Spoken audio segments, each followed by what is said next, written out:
For several decades, Nigeria, Africa's economic hub, has struggled with corruption, an epidemic that has swept through all sectors of governance at the federal, state, and local levels, leaving devastating effects on the economy and the quality of public service delivery. As part of efforts geared towards promoting transparency and accountability among public office holders, the Priest Peace and Justice Initiative, an arm of Palace of Priest Assembly, on Wednesday, organized a one-day platform for Christians in government. As Clavis Gloriata now reports, the meeting is aimed at getting the Christian community in the public sector fully involved in the fight against all forms of corruption in our society.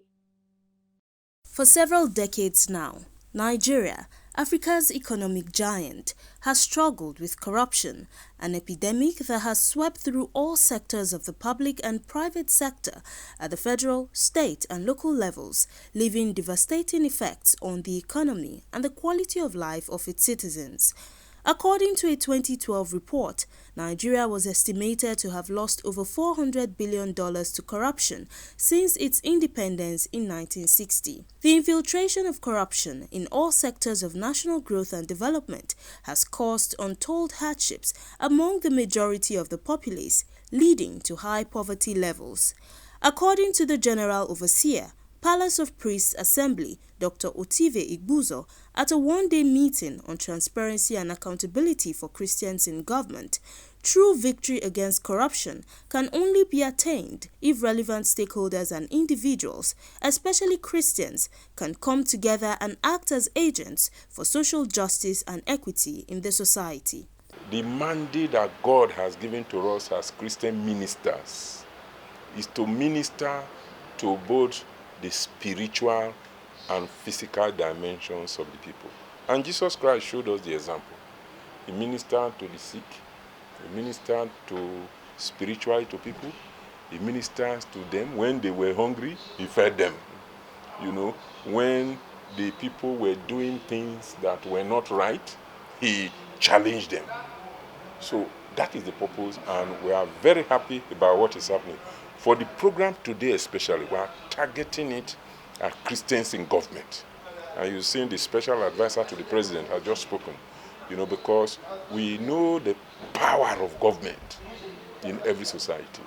In fact, the corruption itself, the majority of grand-scale corruption happens in government.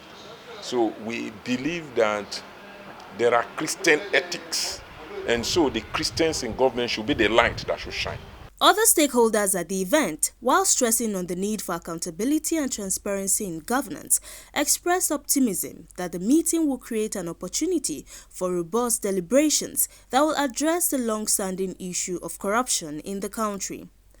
The theme holds significant meaning to us as Christians in public service, and as it emphasizes our duty to embody the teaching of Christ and uphold the values of honesty and justice in our roles.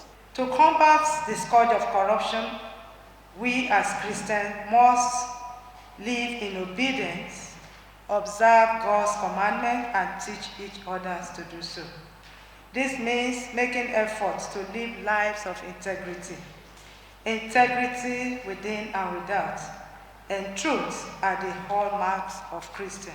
I believe that even in government, as we begin to showcase the ethics and the very foundation of our calling as Christians, that is when society in itself will begin to transform.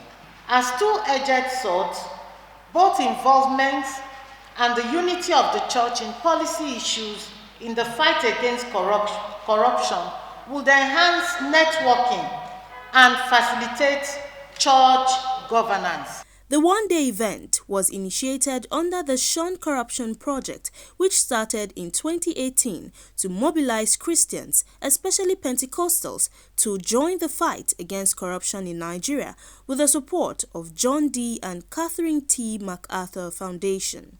Gloria Atta, reporting for Clearview News.